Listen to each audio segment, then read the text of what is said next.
We are here today interviewing Don Gallagher, who started at James Cook University in 1964. He is a world expert on Evelyn Waugh.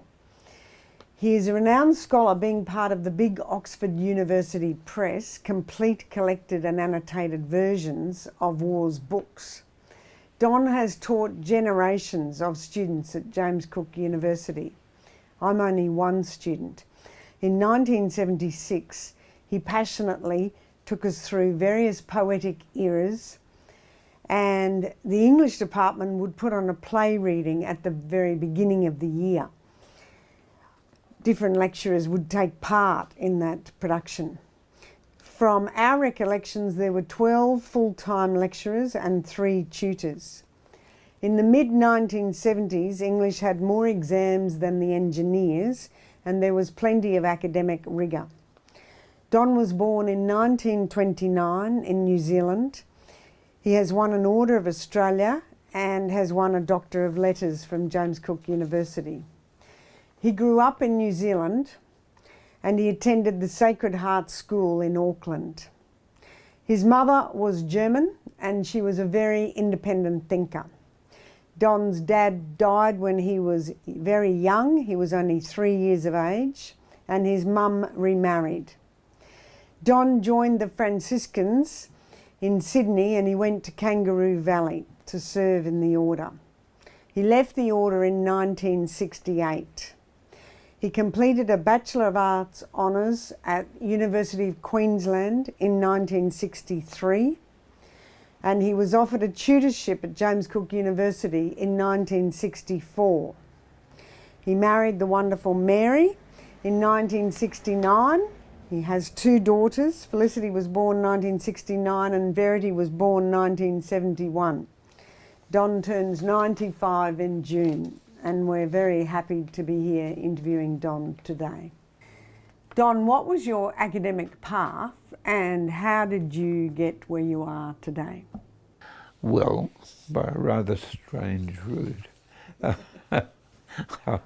I began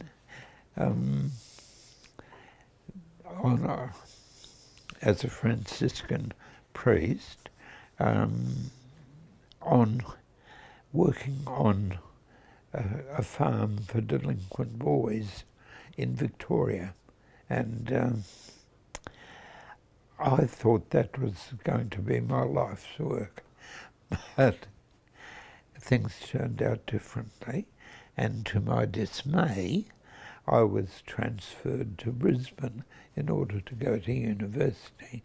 I've never understood why, but so I enrolled in a BA Honours, English and Classics, and the Classics was a massive mistake, and I spent a lot of my first year trying, or a lot of the 4 years trying to get out of the clutches of Professor Cooper, whose time-consuming classes were killers. So at the end of the course, Professor Corley offered me a tutorship in Townsville, and I very happily accepted it, and my religious people were all very happy with it, and but it turned out to be a real burden, because what I had to teach the full first year, which then was 3 lectures in the day, 3 lectures at night, a class of 37, which meant 3 tutorials, 2 in the day, 1 at night, and it was an extraordinarily talented and interested student body, and they loved to come and discuss, and I suppose you'd nowadays call it consult, but they just came and talked about the literature and what they were doing and what they wanted to do, and they ended up with 13 distinctions, 12 credits, and a couple of passes. Now, the following year had 1 distinction and 3 credits, so there's a huge difference. Now, obviously, being appointed a tutor, you had to enrol in a higher degree, which I did, but didn't have a moment to even think of research for the degree, and so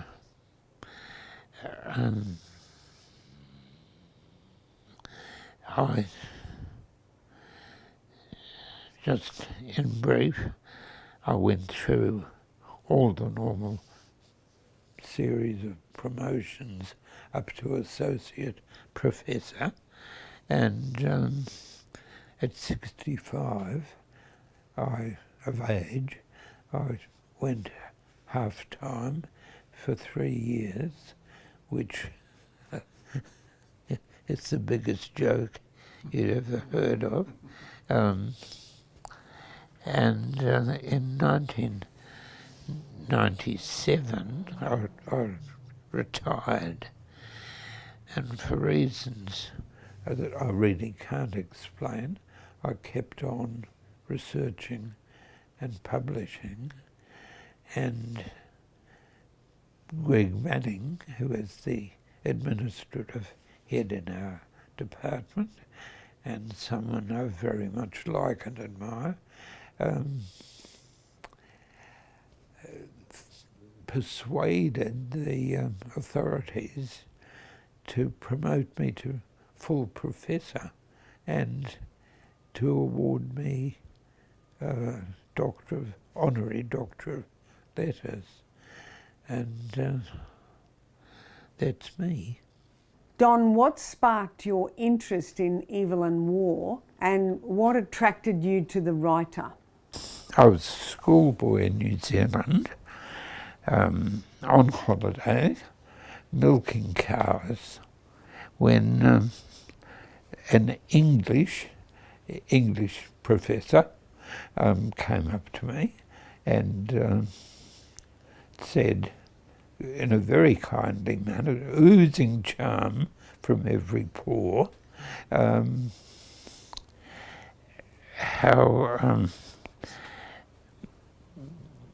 what school do you go to, and what is your favourite writer?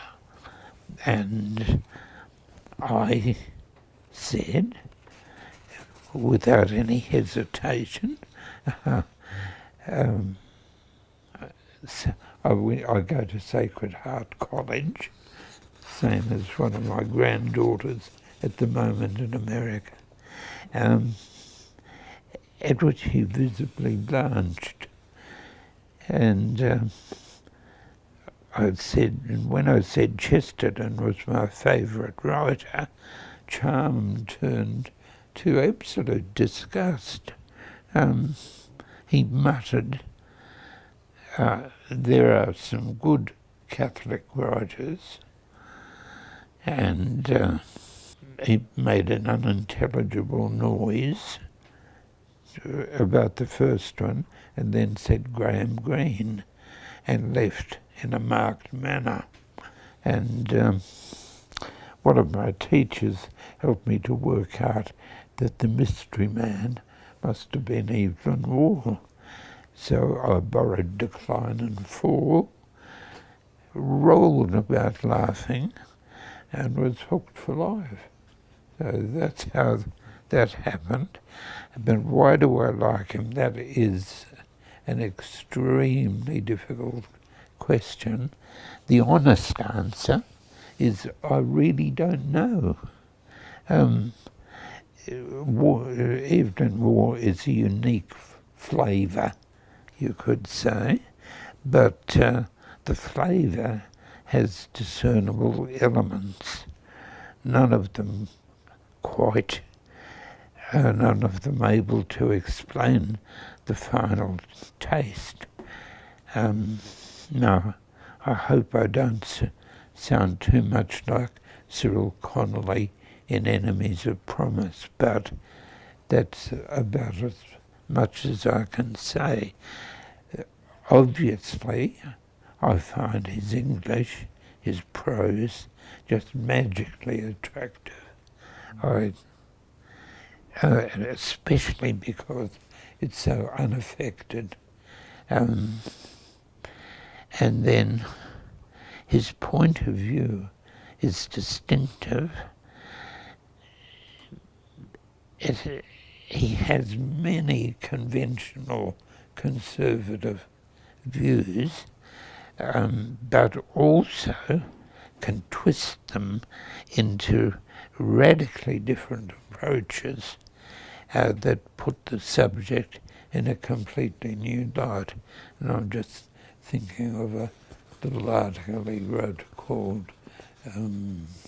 Was Oxford Worthwhile? And he takes the whole subject of book learning, you could call it, and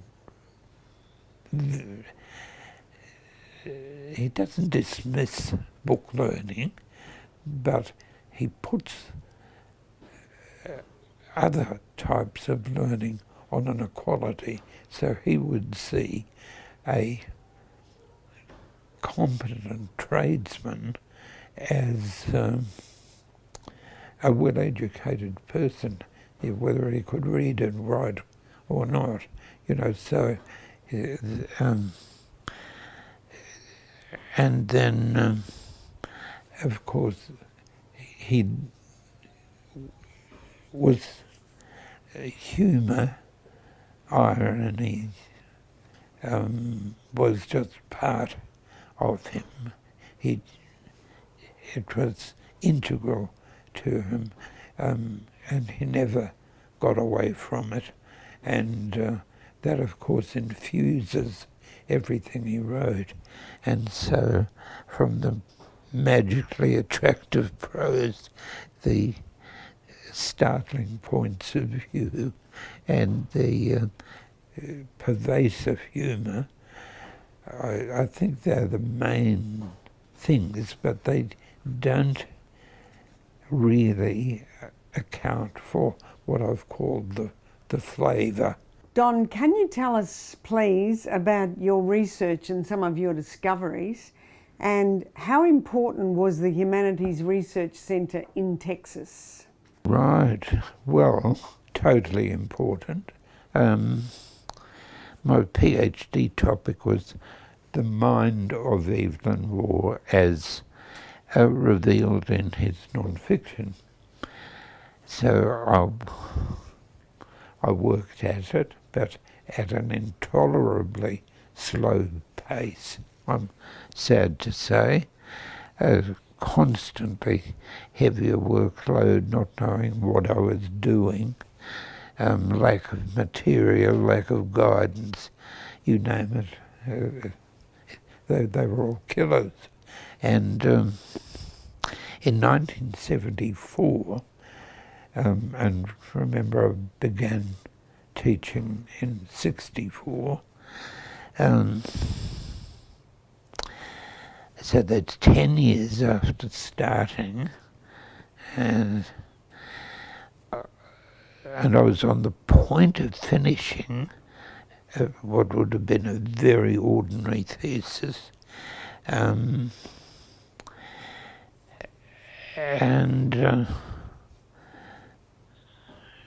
We went on study, Mary and I went on study leave, and we were going to spend 3 weeks, I think it was, at the Humanities Research Center in Austin, Texas. And well, when I was signing in, the librarian, and he was a scholar of note, said, "Are you the one who wrote that review in Southerly about Evelyn Waugh?" And so American academics are fantastically good. And I owned up, and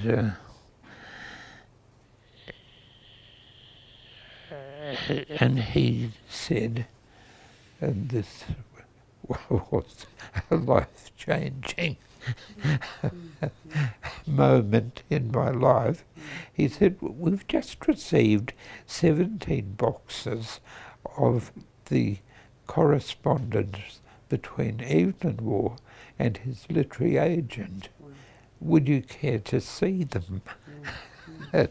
Well,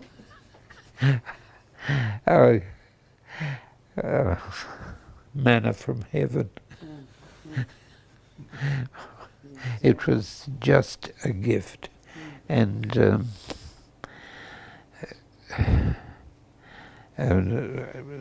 so Mary and I just settled down to get through these 17 boxes, totally forgetting to tell the American authorities that we were staying in America longer than we said we would, which caused some very big trouble.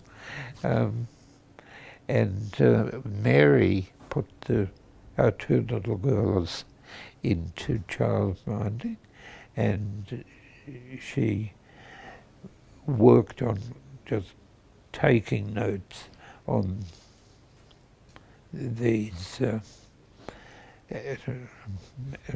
all the material in the boxes, and we still have volumes of notes that she took. Her handwriting is infinitely better than mine, and so that was very, very fortunate. And eventually, and of course what that led to was finding the pieces that kind of were revealed in the hints and the straightforward letters, all these different things. And we put together probably all of Waugh's occasional writings, which was a major, I continue, it was a major effort.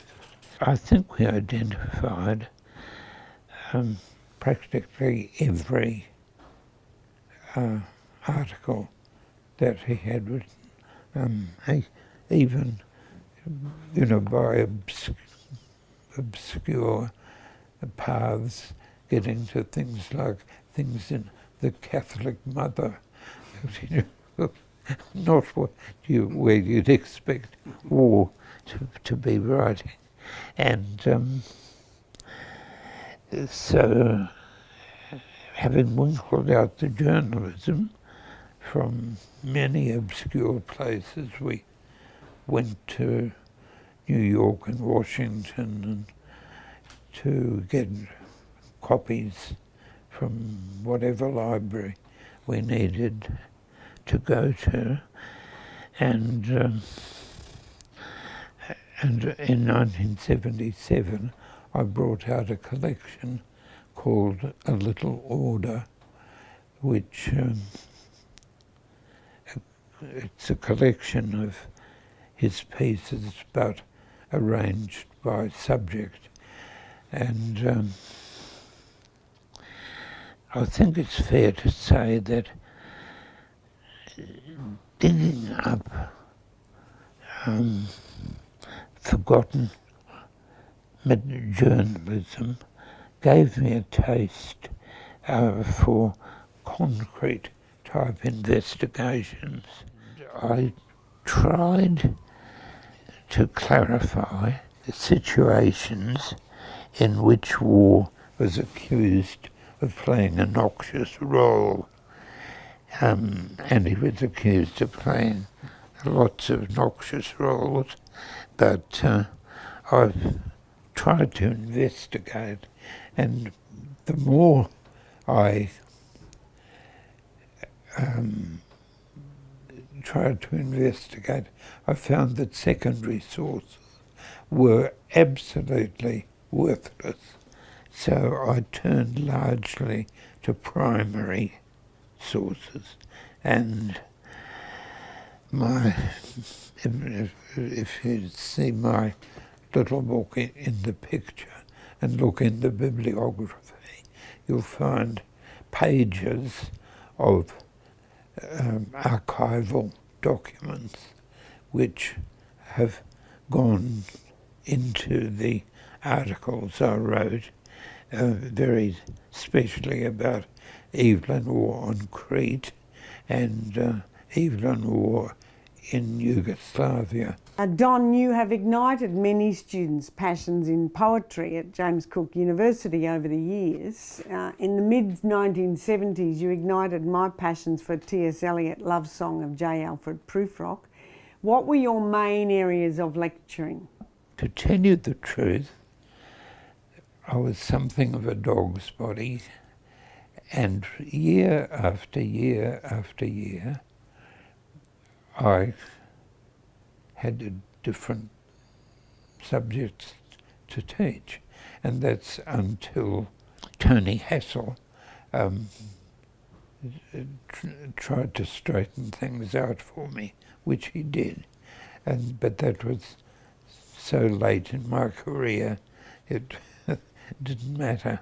And eventually, I settled on one absolute favourite topic, and I was absolutely lucky to have several really sympathetic, interested classes, and the students seemed as interested as I was, and they seemed to like what I was doing, which is always encouraging. And that subject was Elizabethan poetry, and I really settled into that as something of a specialty. In the past,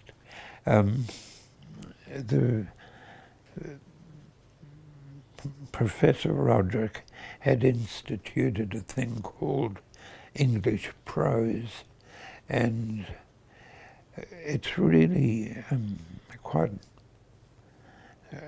forward-looking of him to think that non-fiction got to go in a literary department. And I had English prose for quite a number of years. I was keen on it.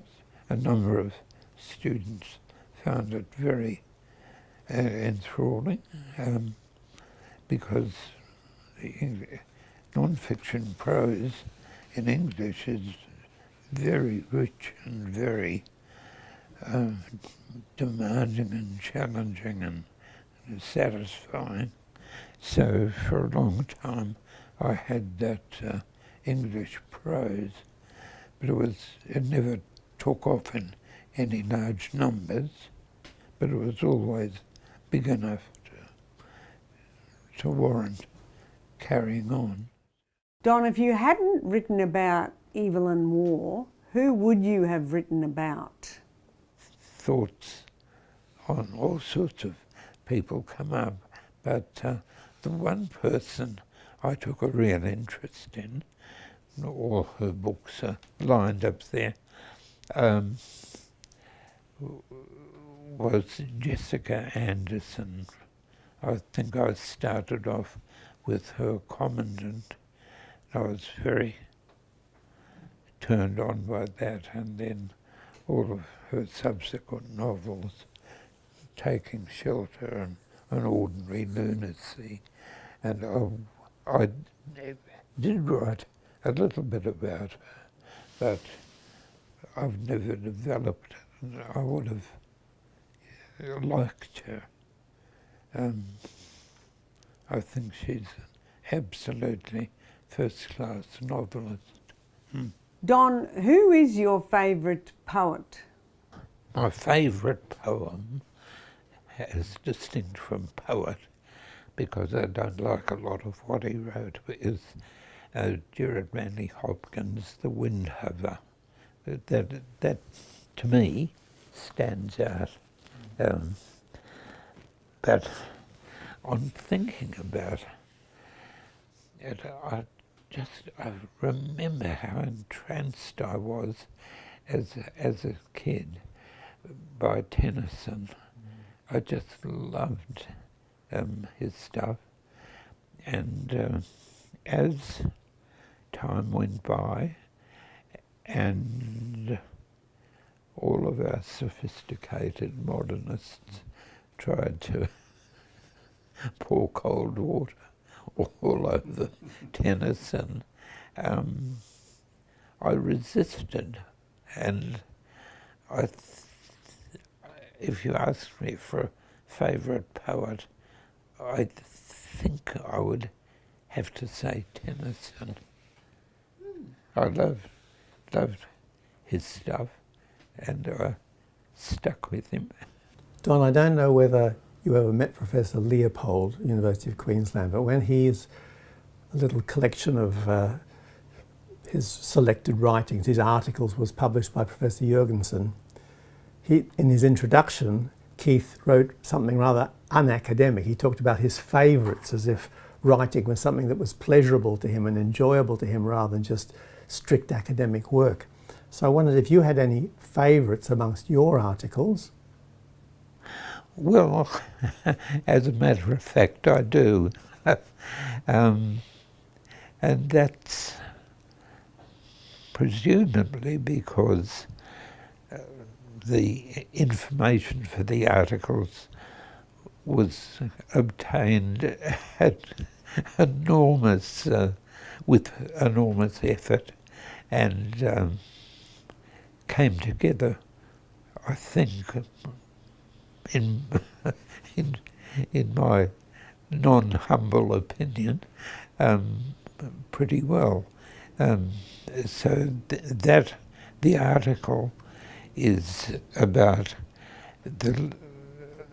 the last hours of the evacuation of Crete, and someone called Sir Robert Lck, who was Waugh's commanding officer on Crete, got onto the last ship, and then a chap, the historian Anthony Beaver, said that he wasn't entitled to do that. Anthony Beaver wrote an article, wrote a book with a very small section in it saying that Laycock was not entitled to leave, and by extension, Waugh. And I think he was completely wrong. And so I wrote an article which is called, I wrote it in a military journal which has editorial boards with people with qualifications as long as your arm. And the article is Sir Robert Laycock, Anthony Beaver, and the evacuation of Crete from Slovakia, and that appears in the Journal of the Society for Army Historical Research, and a lot of people complimented me on the article and said I knew more about that subject than anyone else in the world. So that's why I have an affection for it. And what about amongst your books, Don? Were there any books that you considered and consider to this day to be your favourites? I do, and that is essays, articles and reviews of Evelyn Waugh. I wasn't able to make this absolutely complete, but because it would have made it too long, but it has a very comprehensive selection, and I've written my own views of what Waugh was up to in little introductory passages, and I think that's kind of me. I've done another collection, but that collection is ordered by subject, whereas there are several subjects, and this one is chronological, which of course might not be ideal, but I found it the best thing I could do, and if I might say, this got very good reviews, a lot of them. So I'm happy to claim that as my favourite. Don, I wondered if in your scholarly writing, how important things like style and the sound of words, the sound of a sentence is to you. Well, it is how well I live up to my hopes that it comes across well is for other people to judge, but I do consciously try to write simple, simply, concretely and pleasantly, and I've had quite a few years teaching other people to write, and I've really worked at developing something that's clear, pleasant, informative, and absolutely as free as possible of anything like gobbledygook or overly theoretical stuff. I've been, theory has been around for quite a long time. I'm fairly impatient with the kind of prose in which the theorists express themselves. I find it just too abstract. But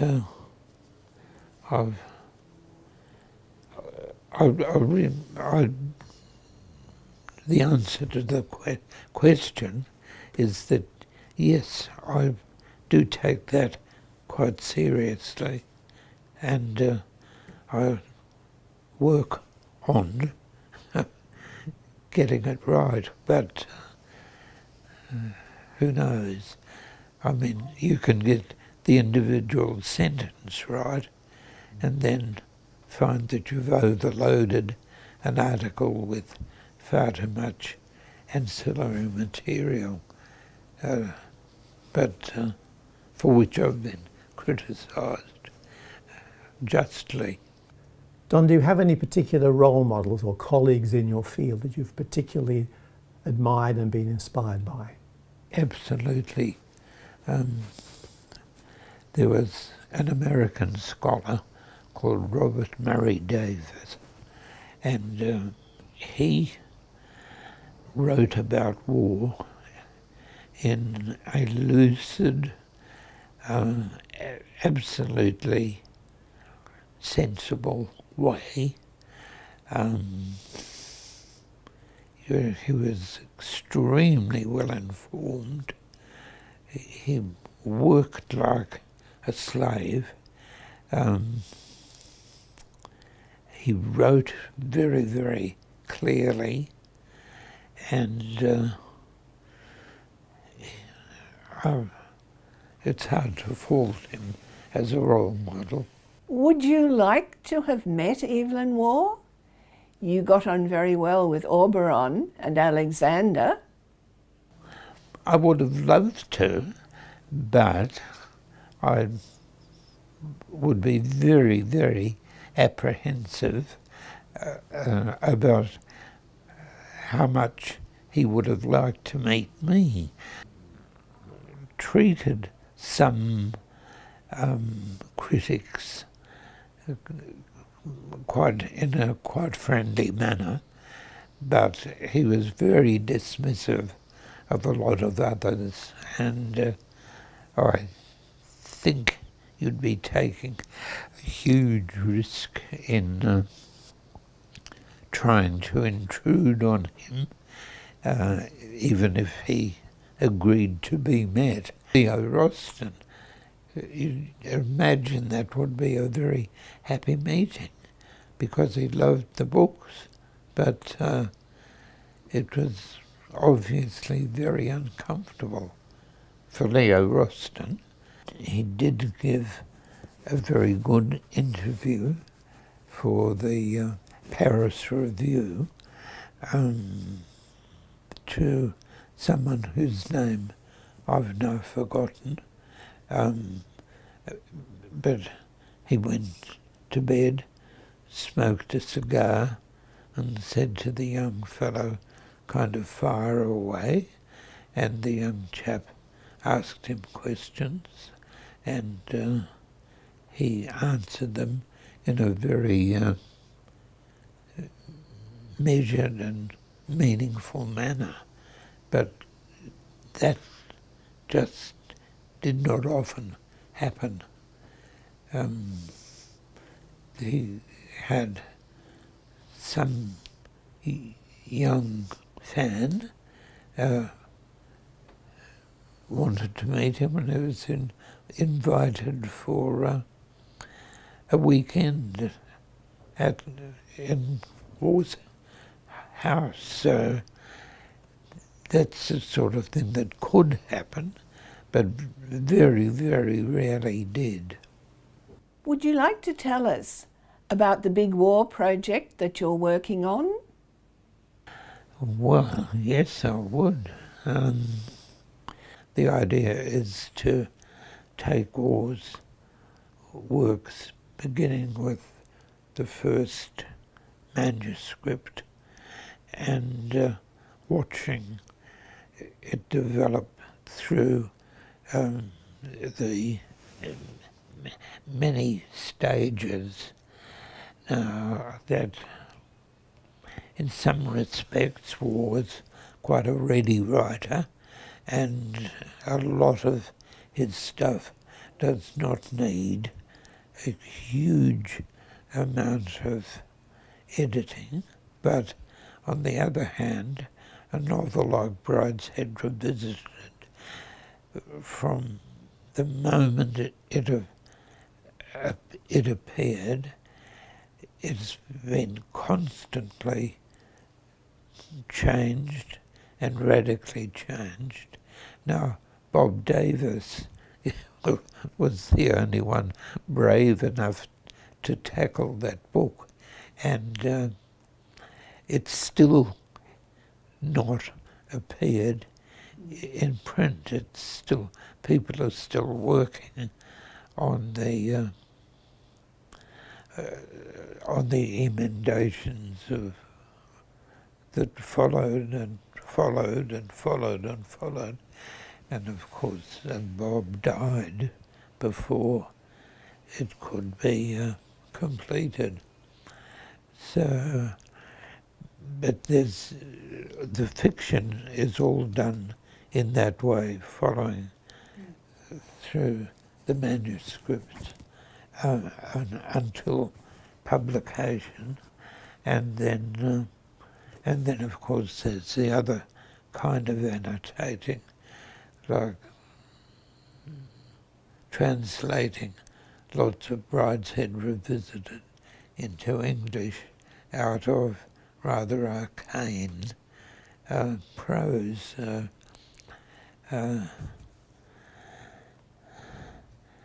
So there to be 37 volumes, all at the highest standard they can achieve.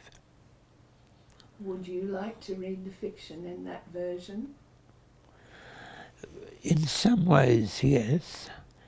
Personally, I'd much prefer to pick up the published, you know, the ordinary published text, rather than look at something so weighty. But to have that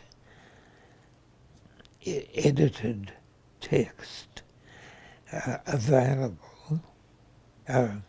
if you're a scholar and trying to write about the book, or just trying to come to terms with it, is an absolutely invaluable tool. What's it like to be the war expert, contributing to this project from the other side of the world, the lonely Australian?